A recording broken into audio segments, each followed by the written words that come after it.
Hello बच्चों, स्वागत है आप सभी का आपके अपने यूट्यूब चैनल साइंस क्लासेस में अजय सर में। स्टूडेंट्स, आज की इस वीडियो में हम लोग डिस्कस करने वाले हैं क्लास 12th के एक इम्पॉर्टेंट डेरिवेशन को, जिसका बच्चों नाम है intensity of the electric field at a point on the axis of a dipole.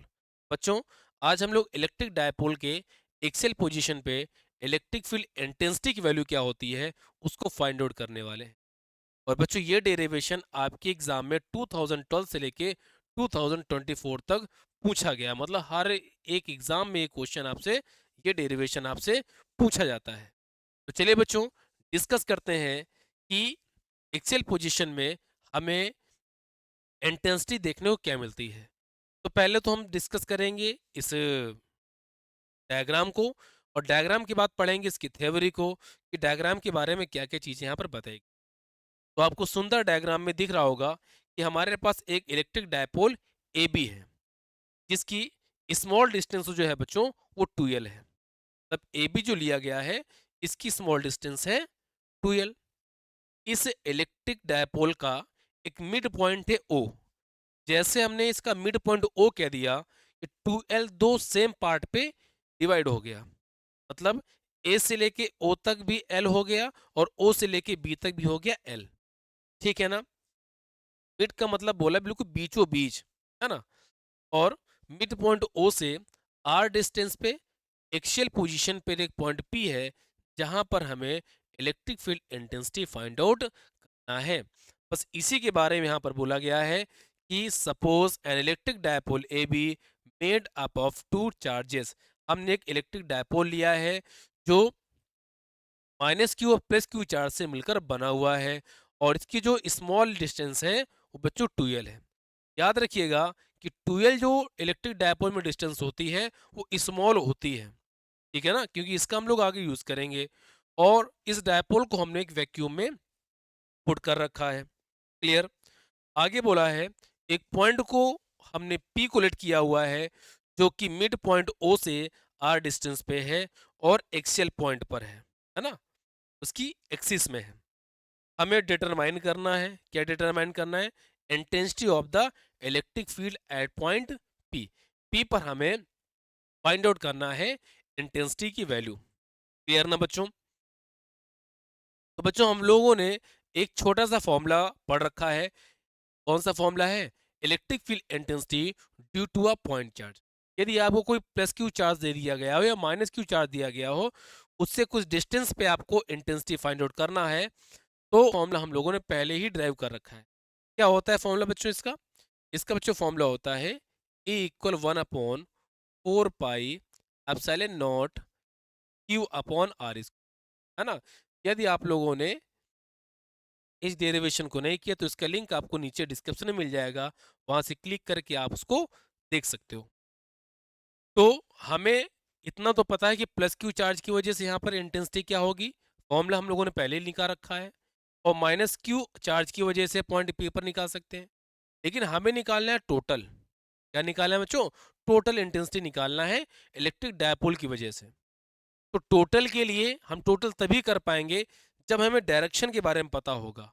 मतलब इलेक्ट्रिक फील्ड की डायरेक्शन किधर की तरफ होगी, उसके आधार पर या उसके बेस पे ही हम लोग उसको ऐड या सब्ट्रैक्ट या टोटल कर सकते हैं, है ना। जो भी हो हमें नहीं पता, लेकिन डायरेक्शन के बेस में ही हम उसको ऐड कर सकते हैं, सब्ट्रैक्ट कर सकते हैं।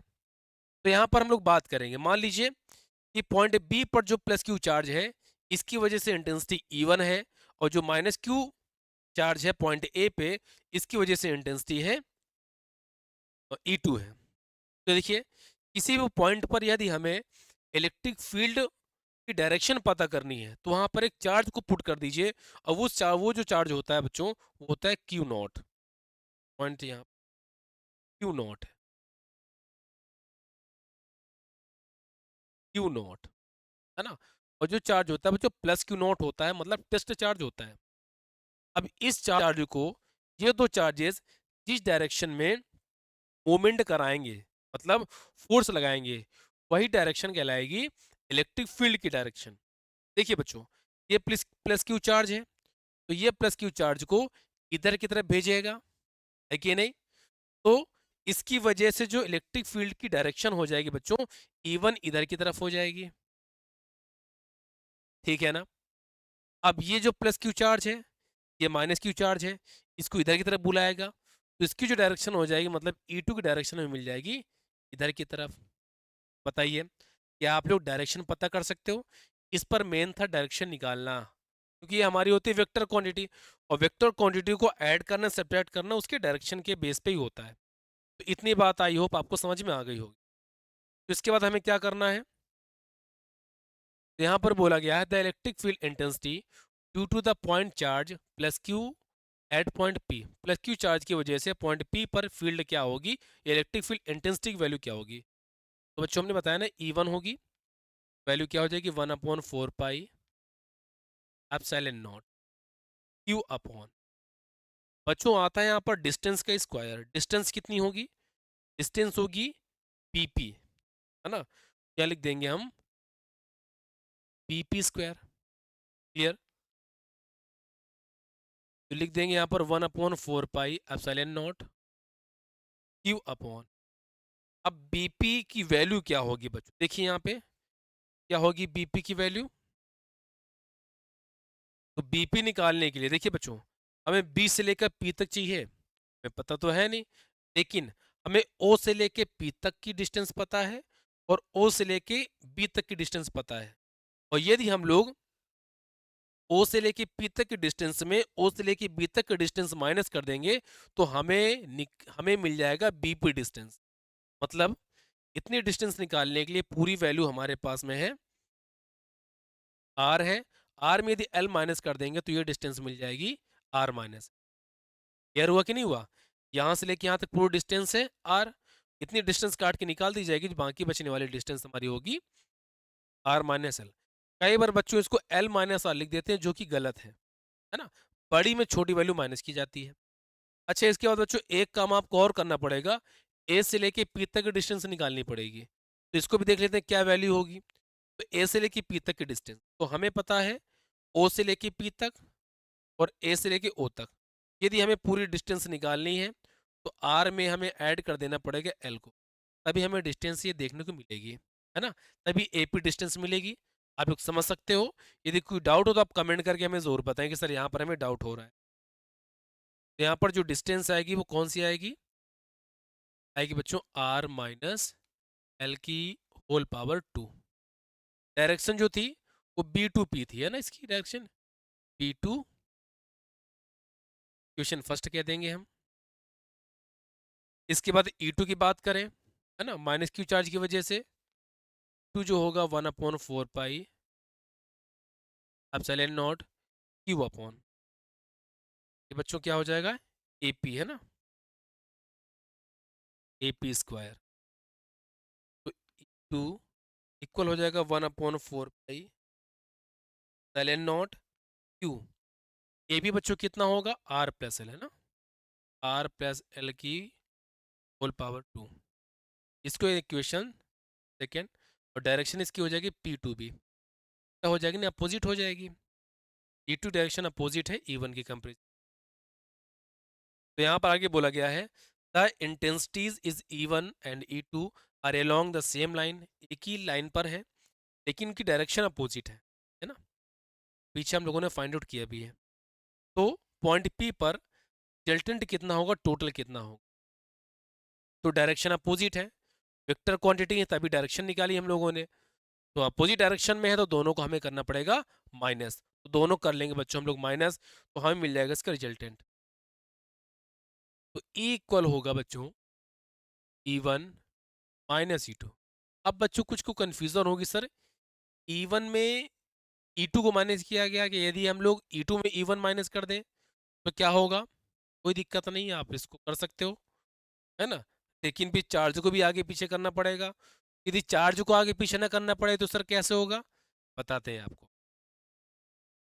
यहाँ पर गौर से देखिए, E1 की वैल्यू ज़्यादा है कि E2 की वैल्यू ज़्यादा है, आप लोगों को ऐसा समझ में तो ना आएगा लेकिन समझाते हैं।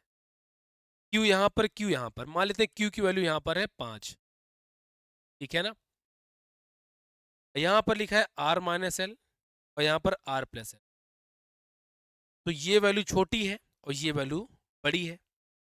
तो मान लीजिए छोटी वैल्यू यहाँ पर 2 है और इसी 5 में बड़ी वैल्यू डिवाइड कर रहे हैं 3 का। इसका डिवाइड करोगे, 2 2 ज़ा 4, 2 5 ज़ा 10, तब 2.5 आ रहा है। इसमें करो तो 1 पॉइंट समथिंग आएगा ना। तो हमारे कहने का मतलब क्या था? कहने का मतलब ये है कि सेम वैल्यू में यदि छोटी वैल्यू डिवाइड करते हो, वैल्यू दोनों सेम है, उसमें किसी छोटी वैल्यू डिवाइड करते हो तो आपको आंसर मिलेगा ज़्यादा। उसी वैल्यू में आप बड़ी वैल्यू डिवाइड करते हो तो आंसर मिलेगा आपको कम। तो हम लोग कह सकते हैं इवन यहाँ पर ज़्यादा होगा ना। तो देखिए E1 की वैल्यू हमको मिली, पुट कर देंगे यहाँ पर, लिख देना putting the value of E1 and E2, Q upon R minus L की whole 2 minus 1 upon 4 pi epsilon naught Q upon R plus L पर 2। दोनों में कॉमन है Q upon 4 pi epsilon naught 1 upon R minus L की whole 2 1 upon पर 2।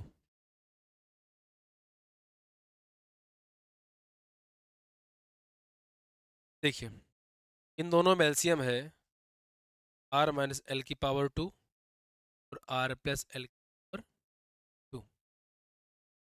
R minus L square का divide करेंगे, इसमें बचेगा हमारे पास ये, तो भैया आ जाए R प्लस एल की पावर, इसके डिवाइड करेंगे पूरे में, ये कटेगा ये बचेगा R माइनस 2।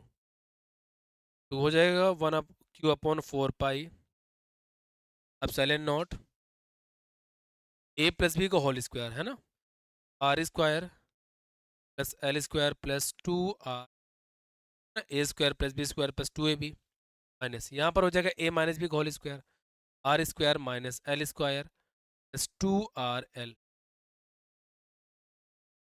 नीचे बच्चों देखिए यहाँ पर R माइनस एल है, R प्लस एल है, एक में ऐड किया गया एक में माइनस किया गया है, तो ऐसे केस में ए स्क्वायर माइनस बी स्क्वायर का फॉर्मूला बन जाता है, तो हो जाएगा R square minus L square का होल स्क्वायर, है ना।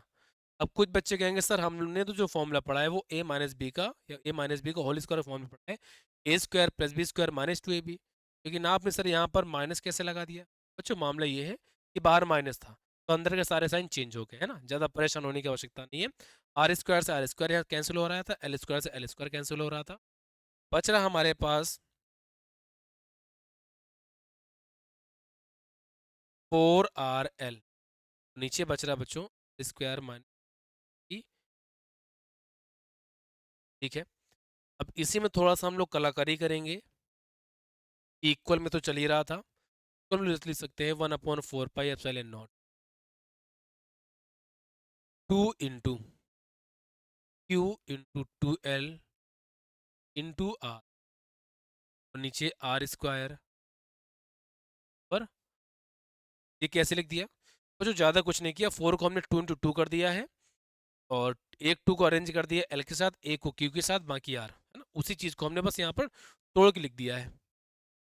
क्यों किया है? क्योंकि हमें पता है कि 2QL होता है P, हमें पता है ना, हमें पता है, आप लोगों को भी पता होना चाहिए। नहीं पता तो इसका भी, इलेक्ट्रिक डायपोल क्या होता है, इलेक्ट्रिक डायपोल मोमेंट क्या तो होता है, एक सब कुछ हम लोग पढ़ चुके हैं। तो 2QL की जगह पर P हो जाएगा और R हो जाएगा, यहाँ हो जाएगा R स्क्वायर माइनस पावर 2। यदि आप मेंशन कराना चाहें तो कह सकते हो P इक्वल होता है 2QL, 2QL लिखा हुआ है ना। तो यहाँ तक डेरिवेशन तो आपका हो गया, फिर यहाँ तक आपका जो डेरिवेशन है इनफ है। लेकिन यदि आप थोड़ी सी और कलाकारी करना चाहते हो तो थोड़ा सा और मेंशन करा सकते हो चीज़ों को। क्या? उसके लिए डायग्राम में आइए आप लोग। डायग्राम में क्या है, यहाँ पर आर के कंपेरिजन में एल बहुत छोटा है, समझिए, हमने आपको बताया ना स्टार्टिंग में कि इसको याद रखिएगा, नहीं भूल न जाना, काम आएगा आगे। 2L जो वैल्यू होती है इलेक्ट्रिक डायपोल की, वो अपने आप में काफ़ी छोटी होती है। अब L उसका भी हाफ है, छोटे का भी और हाफ है, तो बहुत छोटा हो जाएगा।